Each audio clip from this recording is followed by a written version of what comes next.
Hello and welcome. Thank you all for being here today. I'm Nick Rohn with the Asset Leadership Network, and I am excited for a program with Richard Culbertson today, ALN Board of Directors member and senior fellow.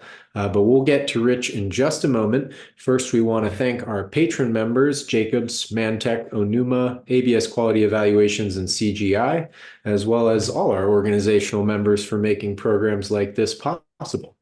And if you're out there wondering how our organizations could work together, please reach out because we would love to talk about just that, how we can both improve on each other's mission. And with that, I will bring in ALN Executive Director Mike Bordenero. How you doing, Mike? I'm doing very well. And you, how are things in Lander, Wyoming? Beautiful, lovely fall. Sending thoughts and prayers out east.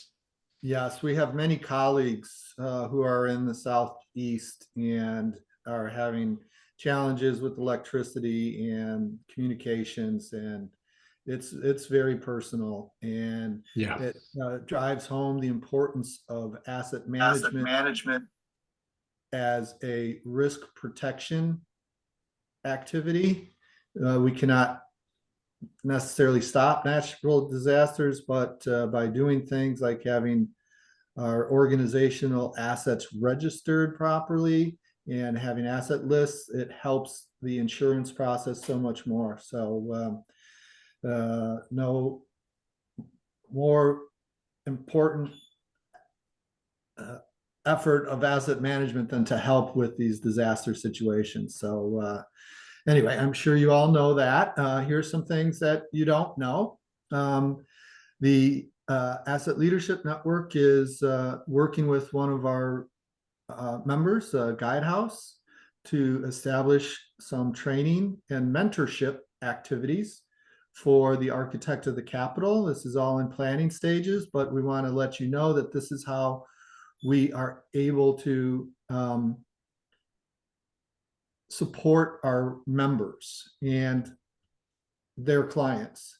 So we'll have more specific information about what we are doing when it's finalized, but it's very exciting to be brought into discussions of how to help our federal government improve their asset management.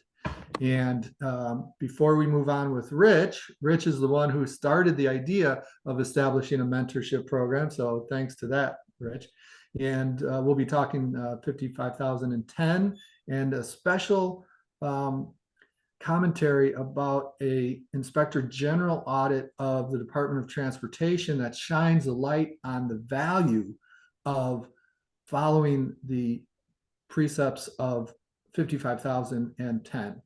And next week, we're going to be talking with Jack Kelly and others about ISO 55011, which is an all new document about how government agencies, governments in general, can create a culture of asset management with proper policy and legislation. And that's a really exciting development in the ISO 55000 world. So a lot of good things going on, and nothing better than being able to talk with Rich. Just the preparation for this meeting informed me greatly. So Rich, thank you for joining us. I think it's important for everyone to know that you did spend 40 years at Lockheed Martin. What was your title when you left? I'm senior manager. I was the leading subject matter expert of asset management. Excellent.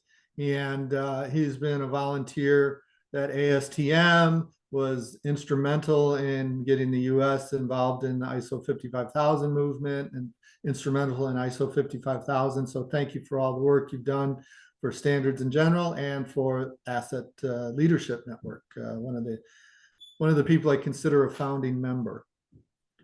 So you've been involved in the 55,010 documentation. So why don't you start us off by giving us an overview of what ISO 55010 is about. And remember, that's not one question for 30 minutes. Try to just give us the overview so we can move on in a very organized way through all these topics that we're talking about. Well, in the United States, the forework, you might say, for ISO 55000 started in 2010. as they started with ASTM headquarters, and there were some of our folks that we may still know that were in that meeting. Tom Smith, Jim Dieter, myself, and several others. Ramesh were in those founding members in meetings to shape ISO 55000. And so then ISO 55000 came from work group number 5, which is the finance work group. And that was started in 2015. And that's actually something of which I proposed that there be a finance work group specifically to look at financial activities in asset management. And that was done in Yokohama in 2015. And 2010, or 55010, has been the work product of that particular subcommittee. And so what would you summarize 55,010 as being? It focuses on basically the whole area of asset management, but also internal controls of how do you manage organizations financially for assets, but the whole organization financially, and to make sure that assets get the proper attention by management, and to make sure that also the proper alignment between financial and non-financial functions. Because the financial function and the non-financial function are joined to the hip. They're always joined to the hip, and when they become disjointed, that's when bad things happen. It's just like our legs. If one leg doesn't work, then we all fall. Mm-hmm. And that's with this as well.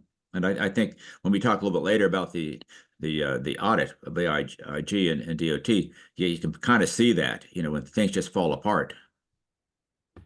But anyway, ISO 55000, this version it started 2019 was the first publication.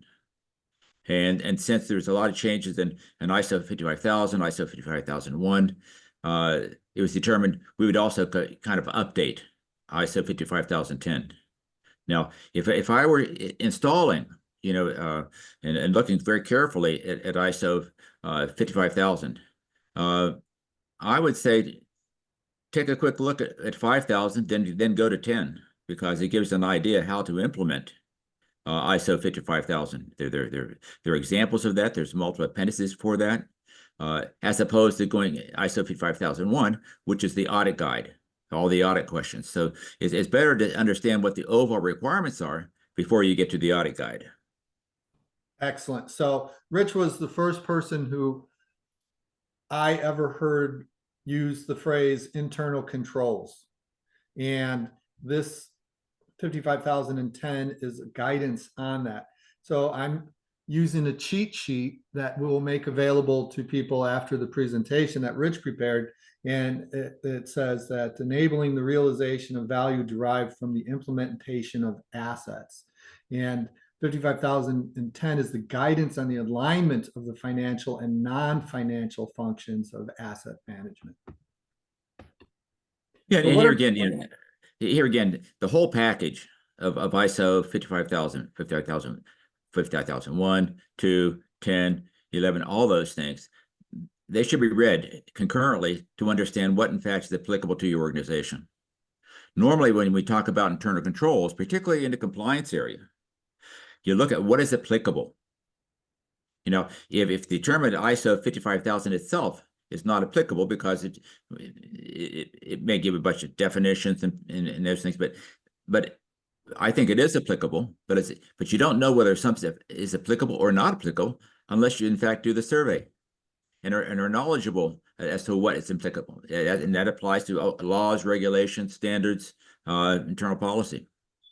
So one of the aspects of 55,010 is terms and definitions. And you have a good understanding of how to define internal control. Can you give some examples of that? Yeah.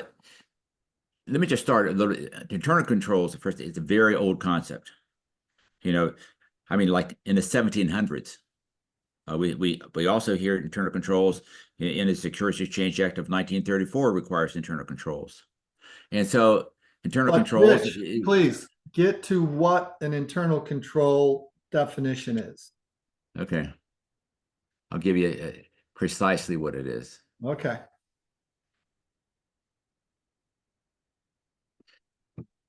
It's a process used by the organization's managers to help achieve objectives. Okay, so and first thing that happens in any organization, what are the objectives? Then the question is, well, how do we achieve those objectives? What are those controls that we want to put in place to achieve those objectives? And again, on the financial objectives, of course, is that I want to make sure that one, I recognize assets, that I report assets. I report my assets, not somebody else's assets. I want to make sure that when I create assets, they were in fact approved in the expenditure to acquire those assets. In other words, not anybody can create a purchase order and just spend money, corporate money. There's a whole process that goes through it. It usually starts with the board of directors and establishing, for example, a capital plan of what they want to spend the money on in that particular year. The same thing happens in the government. You know, the Congress establishes appropriations every year. And then those appropriations eventually go to the Senate, and eventually the president signs off on them. And then they become items of which the agencies and departments can spend money on. And so it's important to understand how that works. And the internal controls in that to make sure money is not being spent either frivolously or waste, fraud, and abuse, or on things that weren't approved. Okay, so the idea is to efficiently and effectively safeguard assets, report reliable financial and non-financial information, and comply with applicable laws, regulations, and standards. That's exactly right. That's the definition from 55,000. Yes. And you cannot run a proper operation without internal controls. In other words, that even in the family, there has to be some way of understanding how money is received to make sure the money is in fact that is owed, is in fact received, and at the same time, the expenditures are spent on things of which the family or the individual believes are worthwhile spending on. Yes. But that's the same with the organizations, and that somehow there's internal controls that somebody doesn't interfere with that, either on the income side or the expense side. And on the expense side, the increase in awareness of asset management places more attention now on the life cycle of the assets, not just the initial purchase cost. And this is a big thing that all of society is moving through. And making sure that you have the right amount of money for operations and maintenance is a critical internal control issue. That's right. For example, when I worked for Lockheed Martin, we would have certain people who wanted to buy certain test equipment. Those appropriations went to the calibration area to make sure they, in fact, had the equipment to be able to calibrate those items that were to come in, can do that effectively and efficiently, and they don't have to send it out, or where it's a one-off type asset where it costs much more to maintain it than would be otherwise if they had uniform type processes. And people knowing how to operate and know how to maintain those particular items. But that's internal control to make sure that when not just the initial cost, but also the maintenance of those items and the operation of those costs are also efficient. So one of the great things about the ISO system is the interrelationship with other standards and internal controls dovetails with other standards. You want to talk about any of these other standards that help people who are focused on internal controls? Yeah, let me just go back to your prior question.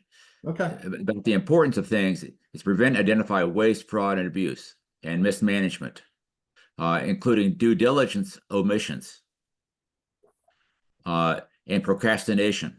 I always say that the biggest sin in asset management is procrastination. That you see, well, I'll do it, or I'll get around to it, and something happens, and I think you'd find a lot of those folks who were involved in the disasters that occurred now. It's worse now because of procrastination, and that has to do with the governments. It also has to do with the individuals, and again, the whole thing's the dereliction of duties, as well as people tolerating incompetence. Those internal controls must be in place to make sure that the right people are doing the work and the wrong people are not doing that work. and you believe that it should be done, but it's not done. Faith in the wrong person is a major issue. Well, that You're- actually leads to what I was saying about working with other ISO standards. Risk management, ISO 31000 is an important element of asset management and of internal controls. Absolutely. That one thing a term that's used in the military, is situational awareness. When I was going to school back in the 60s or so, people were talking about accountants having tunnel vision. Situational awareness is not tunnel vision. You need 360 and more, to be situationally aware, and that's what ISO 55000 requires it to be, and also internal controls requires it to be savvy in your approach and looking and seeing and acting. Okay. Anything else you want to say about what might be new in 55,010 this year? Is there? We firmed up certain items that to make sure it's consistent with other requirements. In other words, the original agreement among the World Trade Organization requires harmonization among policies and such. Well, we want to make sure that harmonization includes things like internal controls, includes generally accepted audits, some of the basic things that also folks have to be aware of, that it's important to recognize what are the rules and how do I prepare? How do I prevent? How do I detect? How do I react? Those things have to be constantly in place. And also everybody around must in fact be aware of those requirements to make sure the organization is kept on track. Okay, so all of this becomes very real through the audit that was released last week by the Department of Transportation Inspector General. So do you want to? Yeah, one of the things I try to do, I try to subscribe to the Auditor General IG to see what's going on. Who did what? How they do it? How did waste, fraud, abuse occur? What did they catch? Who's doing excellent work? Who's not doing excellent work? Well, last week, the Inspector General of the Department of Transportation, one of the major departments in the federal government, Buttigieg is responsible for that. And they have an Inspector General of that. And then periodically they investigate things. Well, they investigated capital asset management and accounting. And they found some horrendous things that I would say it's like the worst audit I've seen. It's where it says DOT internal controls for capitalization of equipment management are outdated and ineffective. You never want to be on the receiving end of something kind of like that. If you were a publicly traded corporation and your auditor came back with something like that, I would say it's probably a pretty good idea and a pretty good prognostication that the CFO and the CEO will be replaced, because it shows a lack of internal controls, a lack of care to make sure that things are done properly within that organization. And so in this case, what they said they found is that they said they found it out of date and non-compliant with federal law. Whoa. And it also said that some of those documents they had, they were operating to documents dating back as 1992. 1992 seems like, for me, like yesterday, but 1992 is a long time ago. All right, but what we want to point out here, I still had hair in 1992. Yeah, we used to have hair in 1992. So we want to say that we acknowledge that the DOT recognized the 7 recommendations and is starting to work on them. So this isn't about, putting somebody up against the wall. We're heralding this as an acknowledgement of the things that they can do better. And we know that it's not just the Department of Transportation. There are other federal agencies that are not doing their asset management properly. So therefore, they're not going to be good at getting audited. And we know that public companies and organizations and states and local governments have these same issues. And asset management is a path to correct what is a very challenging human behavior activity. It's not easy, but it is possible, and asset management gives guidance to make it more possible. I compliment the Department of Transportation for asking the questions. I would say there's a lot of departments who don't want to ask the questions. Mm-hmm. There's an old saying, ask me no questions, I tell you no lies. Right. Well, people want to answer stuff kind of like this. Sometimes this stuff is basic stuff, but the fact is it's important stuff. You know, what that they said that the department lacked proper oversight controls. That means they're not looking. Yeah. They haven't looked. And up to the extent where it said the misclassification of 70% of their assets. And again, when you take a look at this, it probably means that it's systemic. It's probably not just asset management.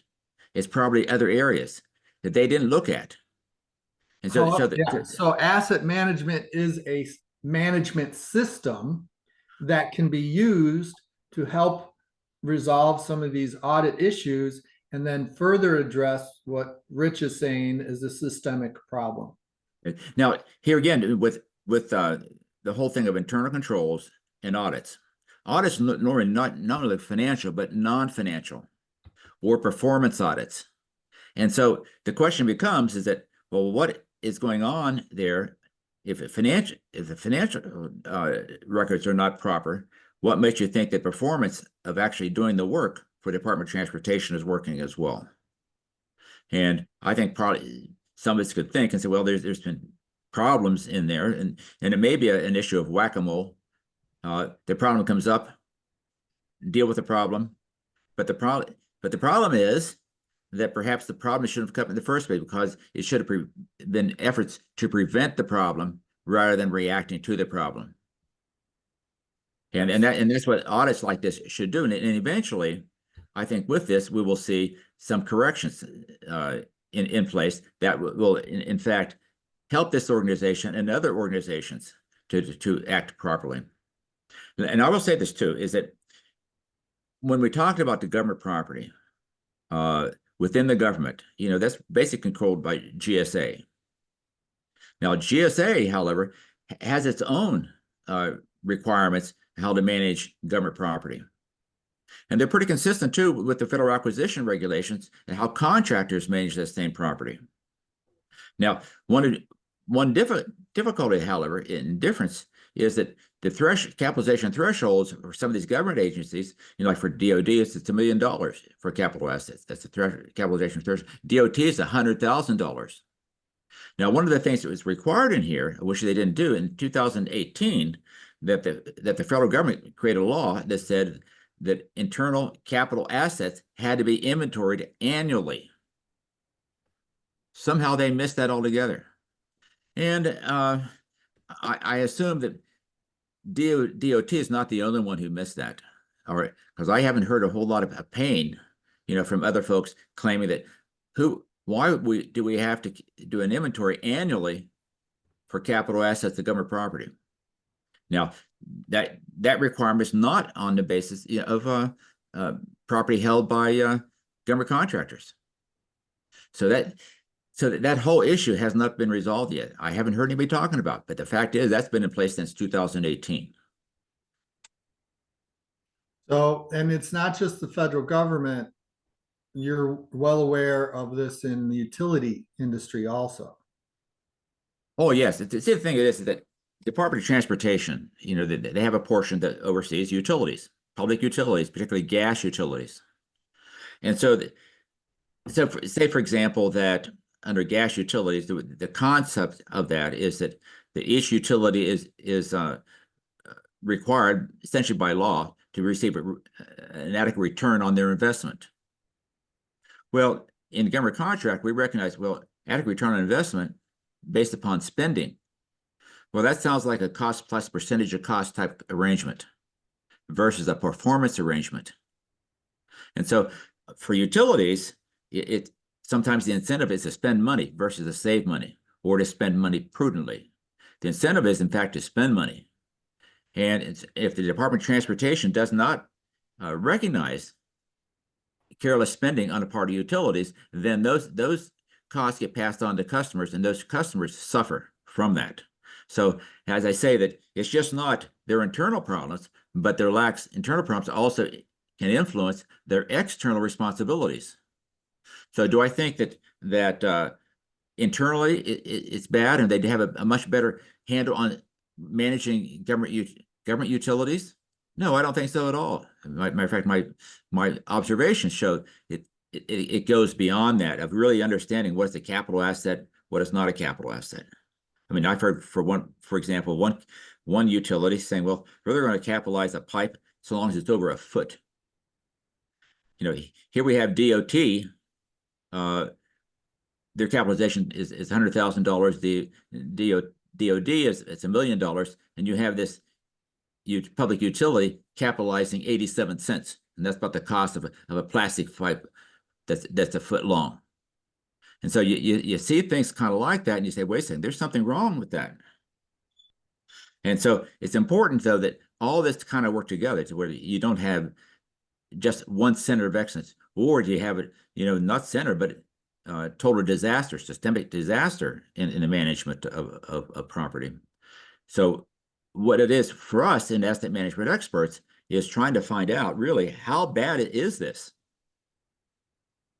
In a lot of cases, I know I go to some of the NPMA seminars and such, and I still do that, and I'm not exactly sure all this stuff gets penetrated down to where it needs to. Things like property management plans, submitted before, really understanding the use of ASTM standards and ISO standards. But I will say this too, though, is that for GSA, they created a guide, and that guide URL I think is in the chat, and it's an excellent guide. It was done back in 1915 when Bob Holcomb kind of led that area, and it's a guide. It's like 76 pages long, and it was done by multiple people and multiple agencies to put that guide together.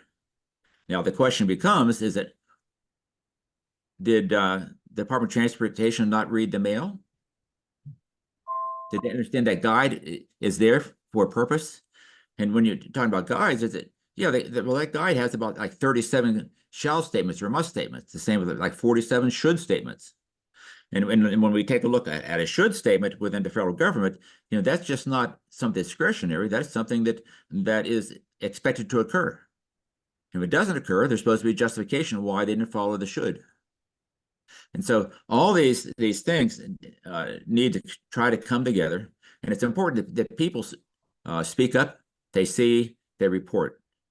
One of the good things within the federal government, if you take a look at the IG report, at the end of that, there's a place where you report the wastewater Department use. of Transportation internal Inspector General report that we were just talking about. Yes. Yeah. But you'll see though that within the federal government, where an individual can report waste, fraud, abuse, mismanagement. And that's valuable. But sometimes improvements don't come unless there's failure. That's unfortunate because you don't want to have failure. Failure is a very, very poor lesson maker. You want to make sure that you avoid those things. Does somebody have to die before we put a stop sign up at this intersection? Unfortunately, the answer is yes. Usually it does. Well, but good asset management says don't do that. Yes. Good asset management says, okay, now prevention and detection, response, that's the way that's supposed to be. And that not only that's almost everything, whether it be waste, fraud, or use, or safety issues. And I think over time, though, this community, our community, needs to come forth and say, what do we need to do to prevent what has happened to the Department of Transportation? But also the broader question, how deep is this? Is the Department of Transportation a one-off? Are they exception, or are they the rule? So, Rich, the thing is, we know what the answer is. I No think you have to. organization is accepted from this. But what we do have is the architect of the Capitol being the first federal agency to have an ISO 55,000 certification for the John Adams building. And that indicates a movement in the right direction. And we were there in 2016 and 17 and 18 asking the architect of the Capitol to pay attention to asset management, and they are. And our organizational member Guidehouse is pointing the architect of the Capitol to these discussions. So we welcome those people from the architect of the Capitol who are joining us now and will be joining us in the future. And we're part of a solution.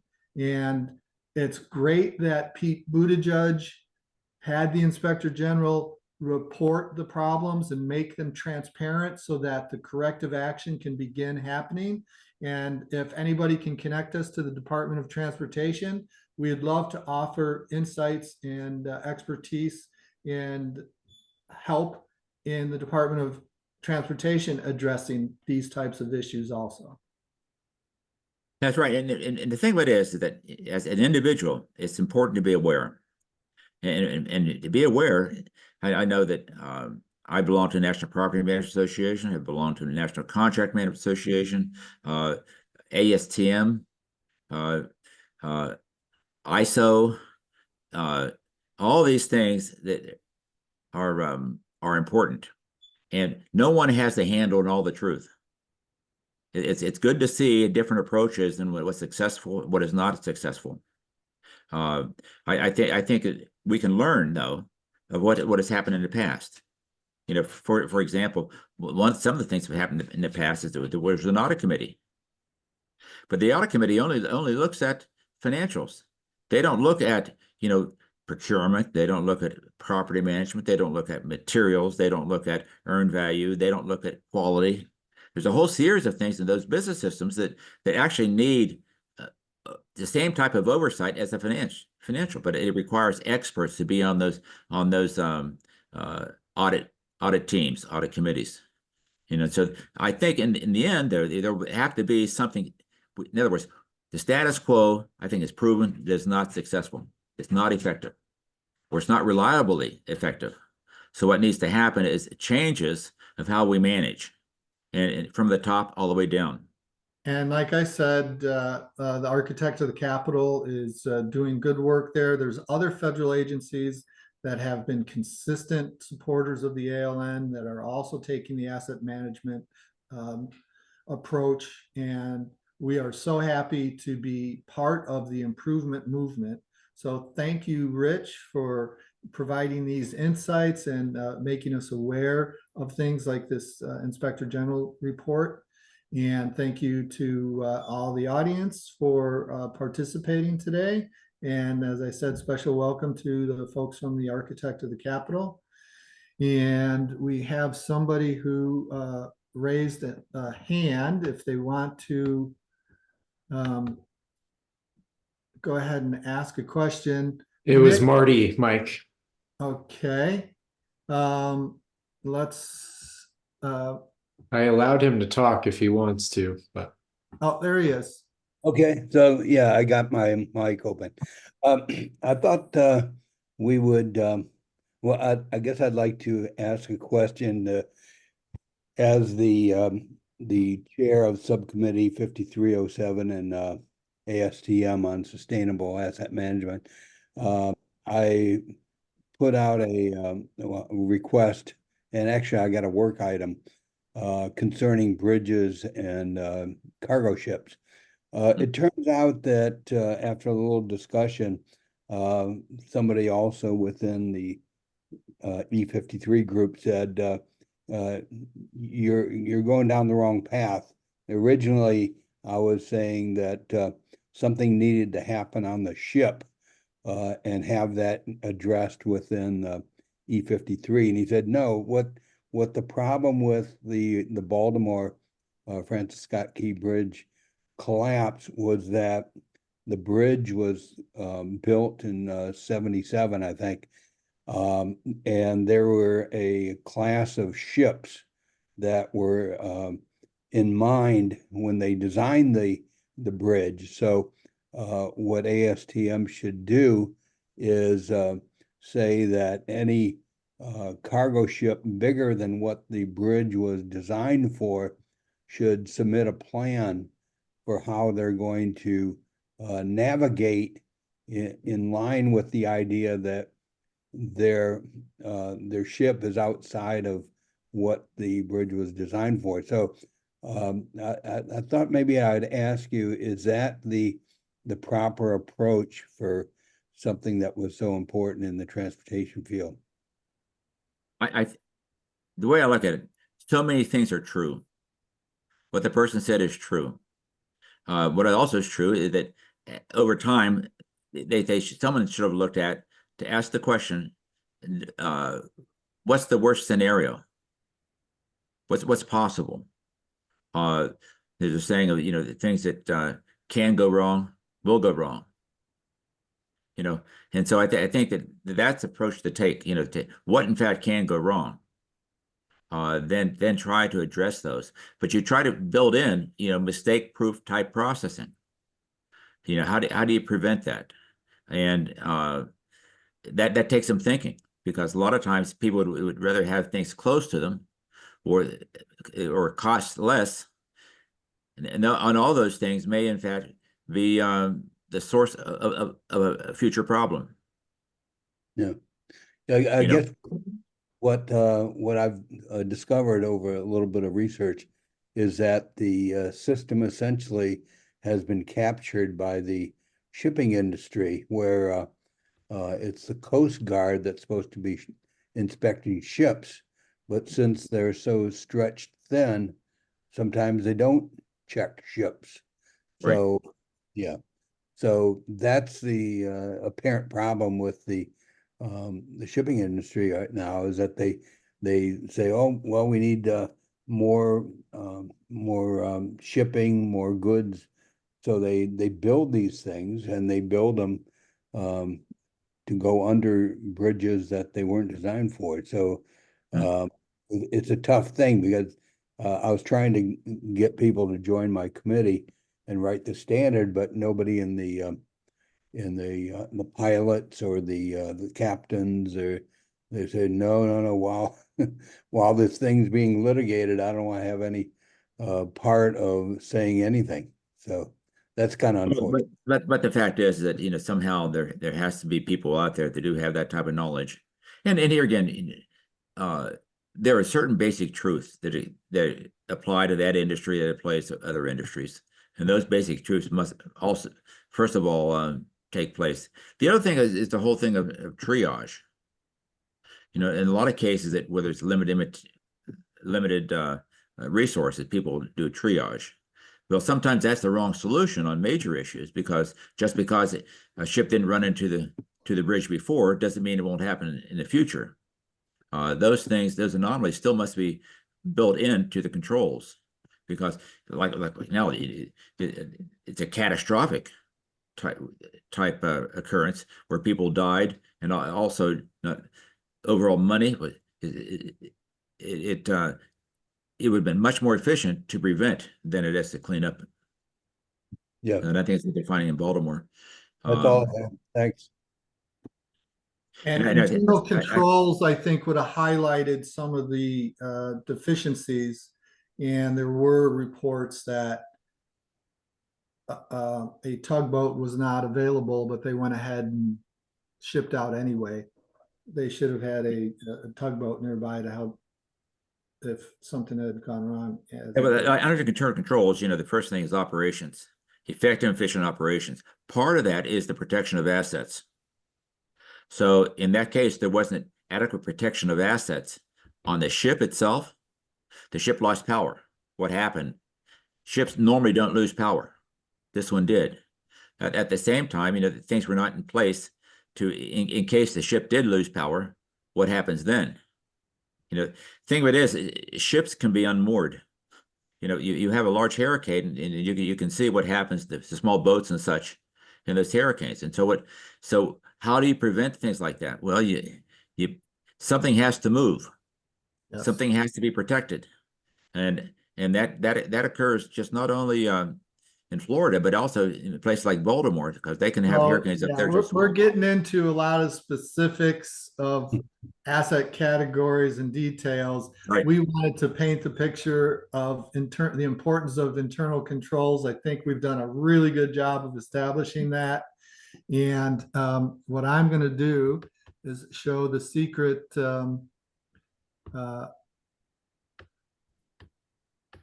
cheat sheet that Rich had for this, and we're going to make this available. We're going to post this along with this video, so you'll be able to see what Richard sees as some of the important highlights that could guide you along the use of internal controls. Yeah. And it's got links that we've been posting. It's got reference to the Office of Inspector General and their highlights, and then references to the GSA requirements. So thank you very much, Rich, for this information, and we appreciate all you do. Let me just say one last thing here. It's important that we have value for these types of presentations, and feel free to send them to others who need to see these types of things. Because if you keep it under your own hat and it's not transferred to others, then fewer people would learn and fewer changes occur. And so, word to the wise. But thank you very much for attending. Yeah, and thank you to the audience. And Chris has requested it, so I'll make sure that Chris gets that. If anybody else wants it, they can be looking on the ALN Thursday at 3 webpage. There's a history of all of our talks for years now, and this link will be there with the information about this presentation. So thanks, and thanks, Marty, for jumping in. And yes, thanks to everybody. And we'll see you next week. We'll be talking about 55,011, and that's creating an asset management culture through governance, policy, and legislation. This is exciting stuff. We get to talk to really smart people, and we like that you like it as much as we do too. So thank you. Bye for now. goodbye.